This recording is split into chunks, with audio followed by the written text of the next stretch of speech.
अपने धन को पवित्र करते हुए मन और तन की विशुद्धि की है।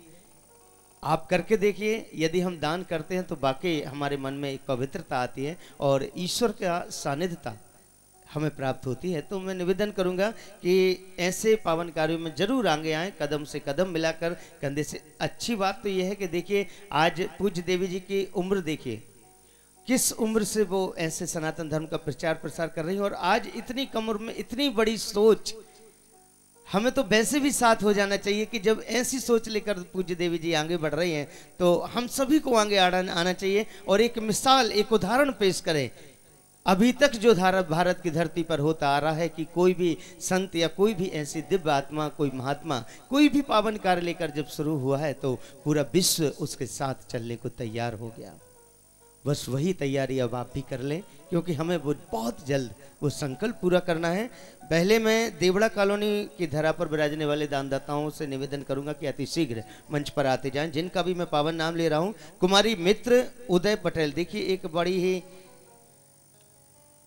दिल को छू जाने वाली घोषणा है और मैं चाहूंगा कि आप सभी इस घोषणा को ध्यान से सुने। मित्र कुमारी उदय पटेल हैं, नंसलाई छलोड़ में रहती हैं और ये छोटी सी बच्ची है और बीमार है। कल कथा श्रवण करने के लिए इनकी नानी जी आई थी और उन्होंने एक, देखिए मैं बात वही कर रहा था कि दान करके देखिए, 5001 रुपये की राशि समर्पित की है और ये निवेदन किया है गौ माता के श्री चरणों में। आइए हम सब भी दुआ करें कि कुमारी मित्र उदय जल्दी से ठीक हो जाए। एक बार जोरदार तालियों से उस तक सद्भावनाएं पहुंचाएं, उस छोटी सी बच्ची तक जो कि बीमार है। और मैं भी कहना चाहूँगा कि आज अभी इसी वक्त जैसे ही कथा की विश्राम आरती होगी, उदय आप बिल्कुल स्वस्थ होंगी। आइए कुछ और पावन नाम। श्री पुवर राजेंद्र सिंह जी, प्रवीण सिंह जी हैं, 5001 रुपये की राशि समर्पित कर रहे हैं। मैं निवेदन करूंगा अति शीघ्र मंच पर आ जाएं। और यदि उदय की नानी जी आज कथा श्रवण करने आई हैं तो उनसे भी निवेदन कि मंच पर आएँ, पूज्य देवी जी से आशीर्वाद ग्रहण करें।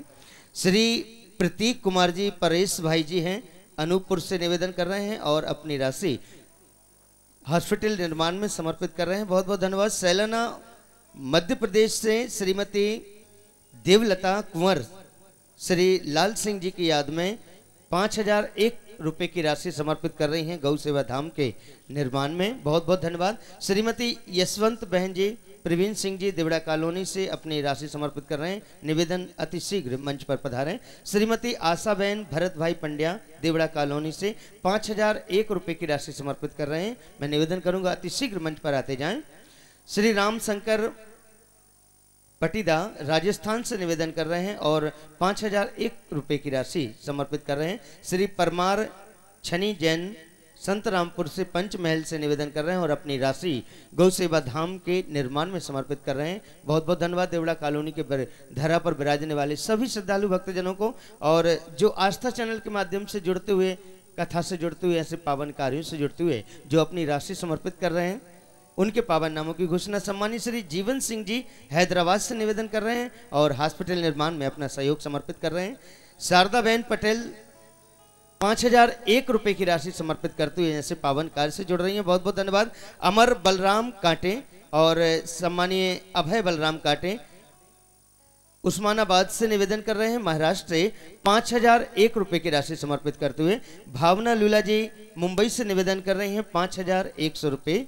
संतोष पांडे जी, अरुणा पांडे सहयोग के रूप में अपनी राशि समर्पित कर रही हैं। धर्मराज जी मुंबई से 5000 रुपये। आशा लाहौरी अपनी बेटी आदित्य लाहौरी जी के जन्मदिन के उपलक्ष्य में इंदौर मध्य प्रदेश से 5000 रुपये। बहुत अच्छा लगता है कि जब आप अपने परिवार के प्रसंग, ऐसे भी शुभ प्रसंग, चाहे वो जन्मदिन हो या वर्षगांठ हो या आप किसी के भी पुण्य स्मृति में ऐसे पावन कार्य करते हुए यदि ऐसी सेवा करते हैं तो वाकई ऐसा लगता है कि आप अपने उस शुभ दिन को एक यादगार का रूप दे रहे हैं।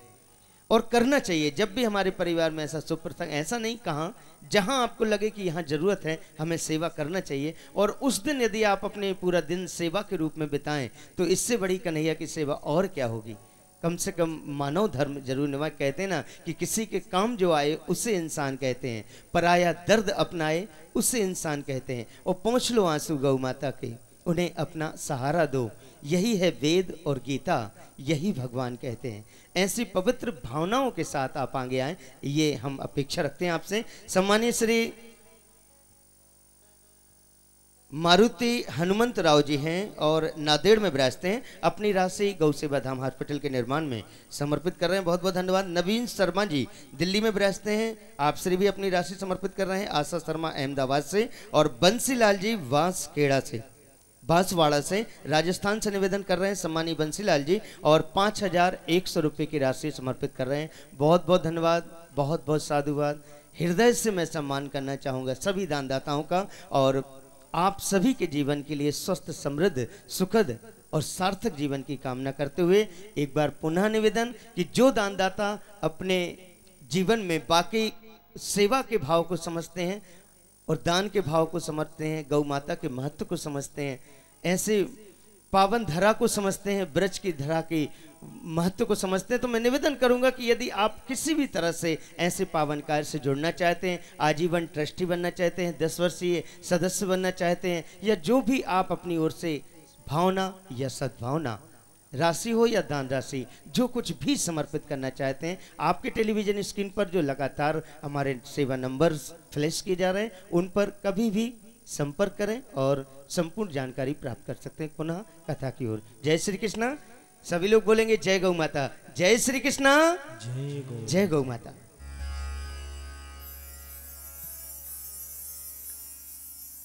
आइए सभी कथा की ओर अग्रसर होते हुए। तो वृंदावन की महिमा के बारे में आप सभी ने श्रवण किया। तो ऐसा वृंदावन जिसको श्री ठाकुर जी भगवान याद करते थे, तो आज द्वारिका में जो एक व्यक्ति था जिसका नाम सत्राजित था, उस सत्राजित के पास में एक सामंतक मणि थी, और ये मणि एक दिन में 8 भार सोना देती, यानी कि इतना सोना एक व्यक्ति के पास आए। सभी ने कहा, भगवान श्री कृष्ण ने भी कहा कि देखो सत्राजित, ये इतना जो सोना है, अगर ये नित्य प्रति हमारे द्वारिका के खजाने में अगर जमा हो जाए तो एक राज्य के लिए कितना अच्छा होगा। तो इसलिए तुम ये मणि जो है, ये हमारा जो द्वारिका का जो खजाना है, जो कोष है, उसमें जमा करा दो। सत्राजित नहीं माना और मणि को लेके चला गया। उसका छोटा भाई प्रसेन मणि को लेके जंगल में गया। जंगल में एक शेर ने उसे मार के मणि ली। आगे एक जामवंत भालू आए। जामवंत ये वही जामवंत जी थे जो राम अवतार में सुग्रीव की सेना में जो श्री जामवंत जी थे। त्रेता युग में भी ये थे और द्वापर में भी थे। तो श्री जामवंत जी इस मणि को लेके अपनी गुफा में चले गए और इन्होंने ये मणि जाके अपनी बेटी जामवती को दे दी। अब सत्राजित ने भगवान श्री कृष्ण के ऊपर एक कलंक लगाया कि कृष्ण की नजर मेरी मणि पर थी, इसलिए उसी ने मेरे भाई को मरवा के ये मणि ले ली, चोरी कर ली। चोरी चकोरी की तो इसकी बचपन की आदत है, इसलिए अभी भी छूटी नहीं, इसलिए चोरी की इसने। भगवान तो अंतर्यामी है, सब जानते हैं। प्रभु तुरंत कुछ द्वारका वासियों को लेके मणि को ढूंढने निकले। ढूंढते ढूंढते जामवंत जी की गुफा में पहुंचे। जामवती जी से मणि ली और जामवंत जी से युद्ध हुआ। अंत में जब जामवंत जी को पता चला कि ये प्रभु श्री राम ही है, उन्हीं का अवतार है, तब चरणों में गिर के क्षमा याचना की और जामवंत जी ने वो मणि वापस दी और साथ ही साथ अपनी बेटी जामवती जी का विवाह भगवान श्री कृष्ण से करा दिया। तो इस तरह प्रभु की दूसरी जो पटरानी हुई वो देवी जामवती जी हुई। मणि प्रभु लाके वापस सत्राजित को लौटा दिया। अब सत्राजित घबराया कि ये तो तूने इतना गलत काम किया, अब तो प्रभु के साथ तेरे जो रिश्ता है वो तो खराब हो गया। अब अपने रिलेशन को बढ़िया बनाऊं, क्या करूं? तब उसकी एक बेटी थी जिनका नाम था सत्यभामा। उसने अपनी बेटी का विवाह प्रभु श्री कृष्ण से करा दिया। तो तीसरे नंबर पटरानी हुई सत्यभामा। चौथे नंबर पटरानी हुई देवी कालिंदी, जिनका एक नाम यमुना भी है। 5वें नंबर पटरानी हुई देवी मित्रविंदा, 6वीं पटरानी हुई देवी सत्या, 7वीं पटरानी हुई देवी भद्रा और 8वीं पटरानी जो थी उनका नाम था देवी लक्ष्मणा। तो ये प्रभु की 8 पटरानियां हुई। उसके बाद 16,100 रानियां हुई। उनका विवाह जो भौमासुर दैत्य ने 16,000 कन्याओं को बंदी बना रखा था और मन में विचार था कि जब 1,00,000 कन्याएं हो जाएंगी तब इनके साथ विवाह करूं, लेकिन प्रभु ने उन कन्याओं को मुक्ति दिलाई और प्रभु ने सारी कन्याओं के साथ विवाह किया। तो इस तरह प्रभु के 16,108 विवाह हुए, जिसका वर्णन आप सभी ने संक्षेप रूप में श्रवण किया। भागवत में तो पूर्ण वर्णन है, कहाँ की महारानी थी, कैसे इनके साथ प्रभु ने विवाह किया, वो सब भागवत में वर्णन दिया गया है। इसके पश्चात कथा आई, प्रभु के पोते अनिरुद्ध का विवाह हुआ देवी उषा जी के साथ। आगे मां रुक्मणी और भगवान श्री कृष्ण का संवाद आया। रुक्मणी जो थी ये भगवान श्री कृष्ण से बड़ा प्रेम करती थी और बहुत सहनशील थी। भगवान ने इनको कभी क्रोध करते तो देखा ही नहीं। प्रभु भी सोचने लगे कि अगर मां रुक्मणी क्रोध करें तो ये लगेंगी कैसी। रुक्मणी जी कभी कभी क्रोध नहीं करती और सत्यभामा जी जरा जरा सी बात पे रूठ जाती। प्रभु ने एक बार इंद्र ने पारिजात का फूल, पारिजात का पुष्प भगवान को दिया। भगवान ने वो पुष्प जाके मां रुक्मणी को दे दिया। पीछे से सत्यभामा जी के पास पहुंच गए नारद जी। अब नारद जी तो नारद जी है, जहां मौका मिले तो शुरू हो जाते। कहा कि अरे देवी देखो, भगवान श्री द्वारकाधीश आपसे ज्यादा प्रेम मां रुक्मणी को करते हैं।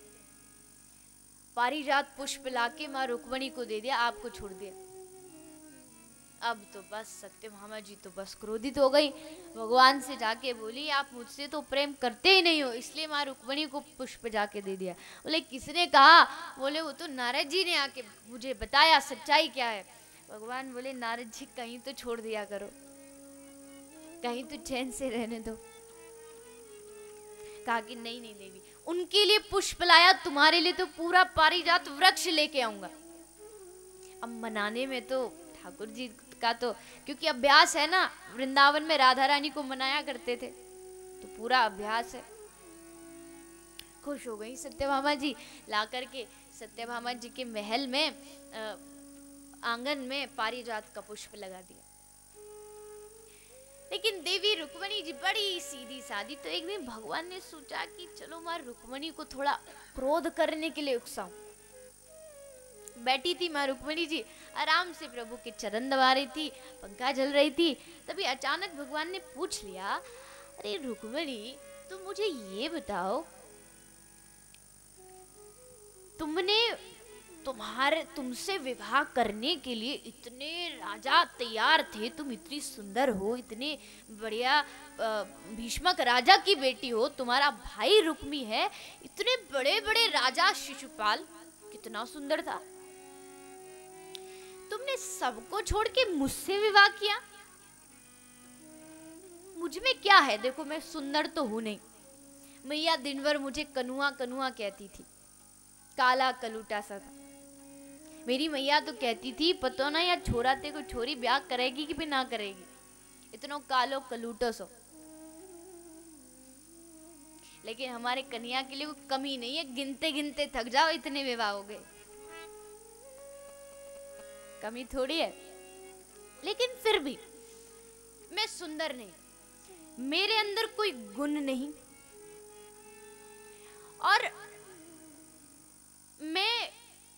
मेरे पास कोई बहुत ज्यादा धन दौलत नहीं, ग्वारिया हूं, गायों को चराता हुआ घूमता हूं।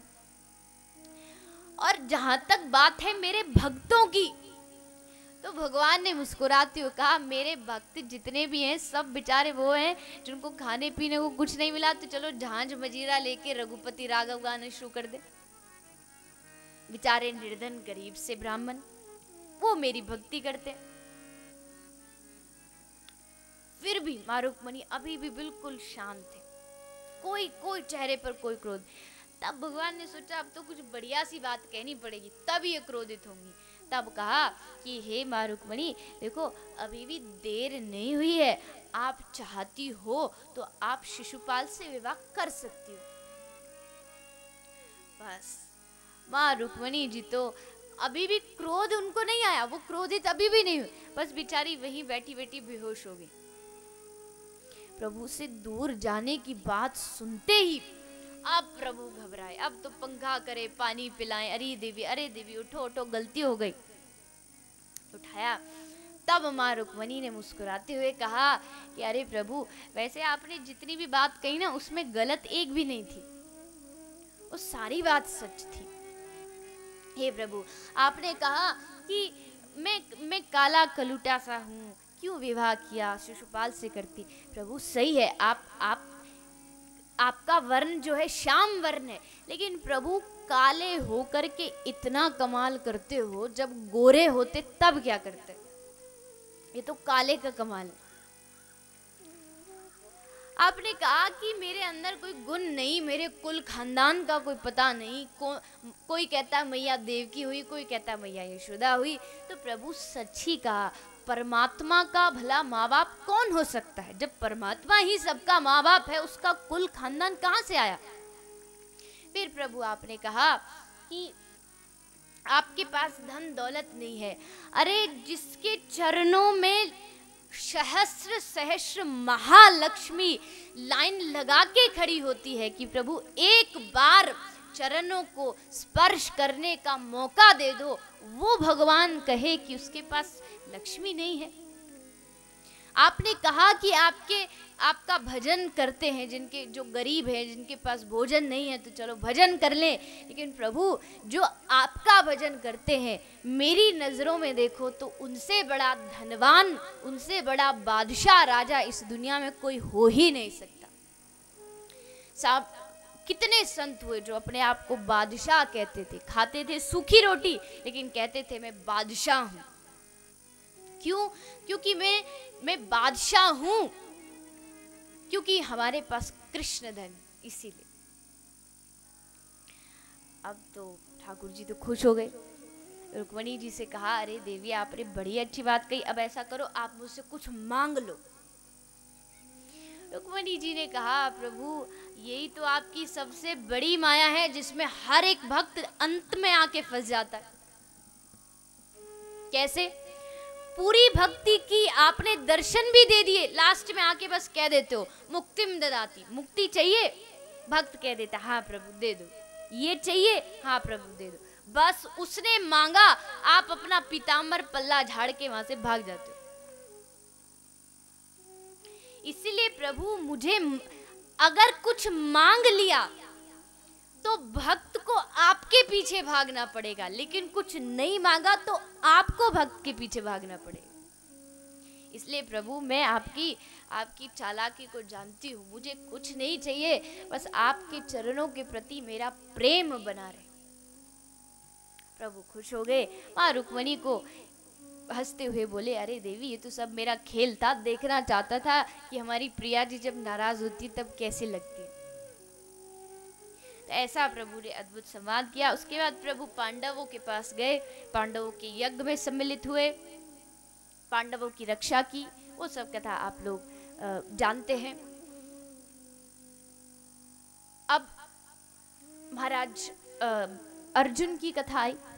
अर्जुन ने प्रभु की बहन, अर्जुन जी एक बार भगवान के पास आए, आके बोला कि देखो कन्हैया, हमारा जो रिश्ता है ये बड़े दूर का है, पिता की बहन का पुत्र, बुआ का बेटा।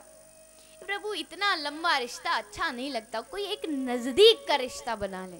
भगवान ने कहा कौन सा रिश्ता बनाना चाहते हो? बोले प्रभु, अगर आप मेरे साले बन जाओ तो कितना अच्छा होगा।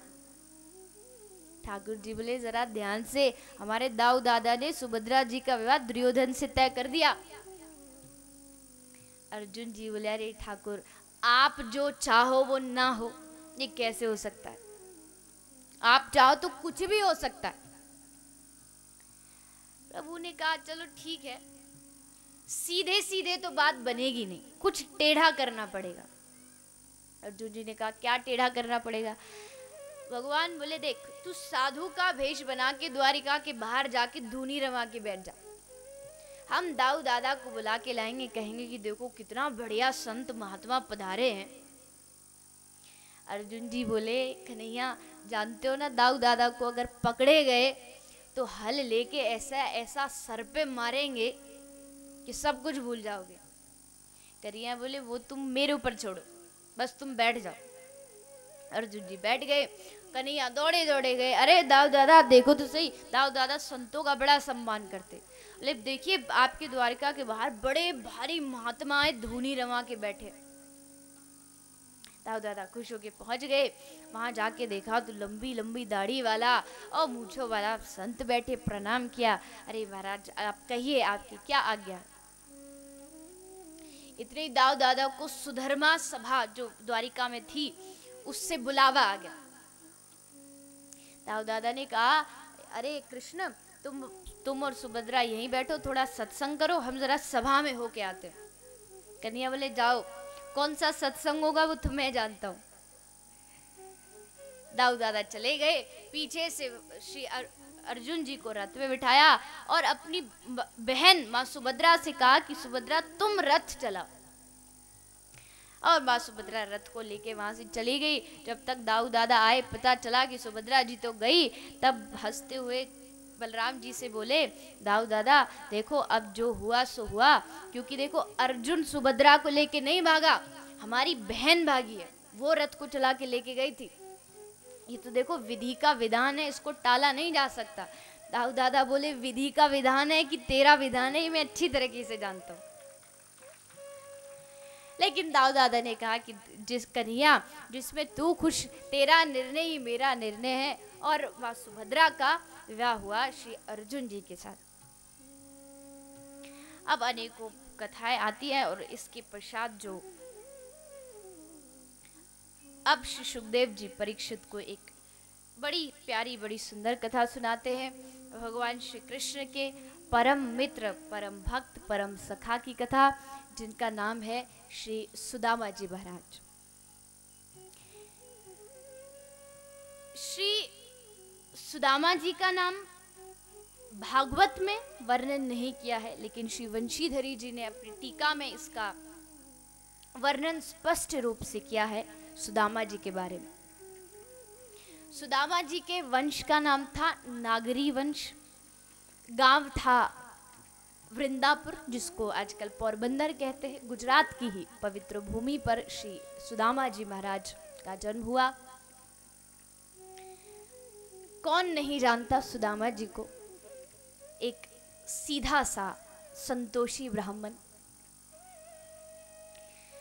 भगवान ने ऐसी कृपा की सुदामा जी के ऊपर कि आज भी लोग उनको सम्मान के साथ याद करते, क्योंकि किसी ने कहा है हे प्रभु जब तक बिका न था कोई पूछता न था, लेकिन हे प्रभु हे कृष्ण जब तक बिका न था कोई पूछता न था, लेकिन तूने खरीद कर मुझे अनमोल कर दिया। हे प्रभु जब से तेरी शरण में आया तब से मस्ती आ गई, तब से मौज आ गई। और वही श्री सुदामा जी के साथ हुआ। बड़े ही संतोषी ब्राह्मण श्री सुदामा जी दिन रात चलते फिरते ठाकुर का नाम जाप करते। खाने के लिए घर में ना हो तब भी खुश, भगवान कुछ दे दे तब भी खुश। भिक्षा में भोजन मिल जाए तो खुश हो जाते कि चलो आज भगवान ने भोजन दिया। नहीं मिलता तो प्रभु से कहते वाह प्रभु तेरी लीला बड़ी निराली है, तू चाहता है कि मैं भोजन छोड़ के भजन करूं तो तेरी इच्छा तो यही सही। और माला लेके भजन करने बैठ जाते। ऐसे सुदामा जी गृहस्थ में रहते थे। पत्नी थी, बच्चे थे, पिता थे। गृहस्थ में रहने के बाद भी सुदामा जी एक बहुत बड़े संत थे। कोई इच्छा नहीं थी, कोई हमेशा नियम था 5 घर से भिक्षा लेंगे, छठवें घर पर कभी नहीं जाएंगे। 5 घर से कुछ मिल गया तो ठीक है, नहीं मिला तो भी ठीक है। क्योंकि बड़ी अच्छी बात किसी ने कही है कि दुख आदमी को किस लिए है? सिर्फ और सिर्फ इच्छाओं के कारण। चाहा मिटी चिंता गई मनवा बेपरवा। अगर आपकी इच्छाएं मिटी, अगर आपकी चाह मिट गई, बस आप इस दुनिया के सबसे सुखी आदमी हो गए। ये इच्छा, ये तृष्णा मिटेगी कैसे? ये सिर्फ और सिर्फ भगवान के नाम से ही मिट सकती है। इसलिए संतों ने हमें बार बार समझाया और कहा, कृष्णा रटे से तृष्णा मिटे रे, कृष्णा कृष्णा बोल रे, कृष्णा रटे से तृष्णा मिटे रे, कृष्णा कृष्णा बोल रे, राधा रटे से बाधा कटे रे, राधे राधे बोल रे, राधा रटे से बाधा कटे रे, राधे राधे बोल रे, कृष्णा रटे से तृष्णा मिटे रे, राधा रटे से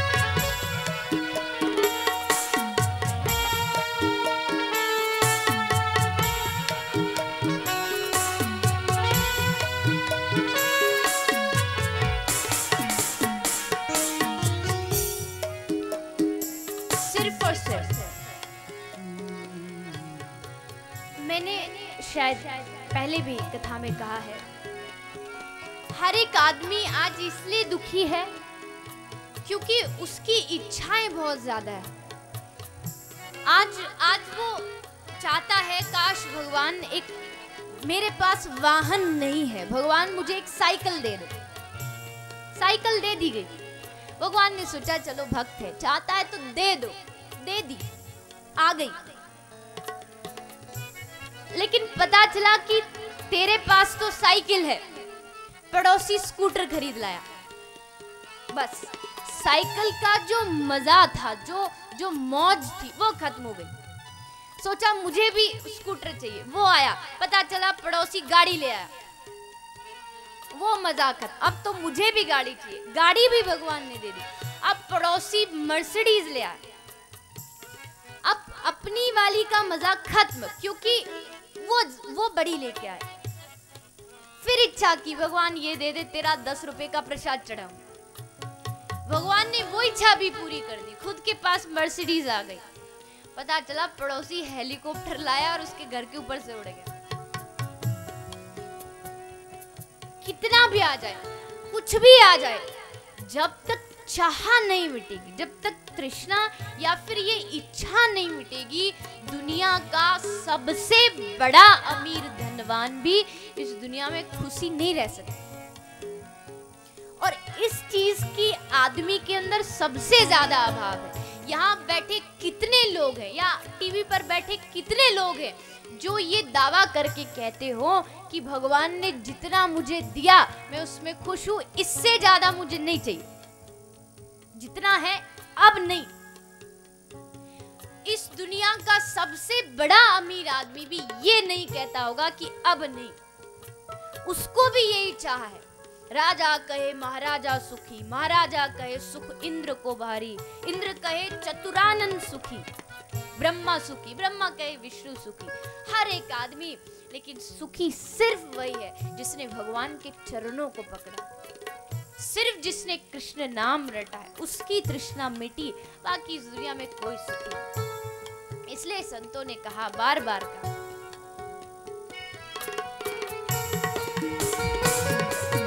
मन मंदिर में श्याम बसा लो, मीरा के घन श्याम बसा लो।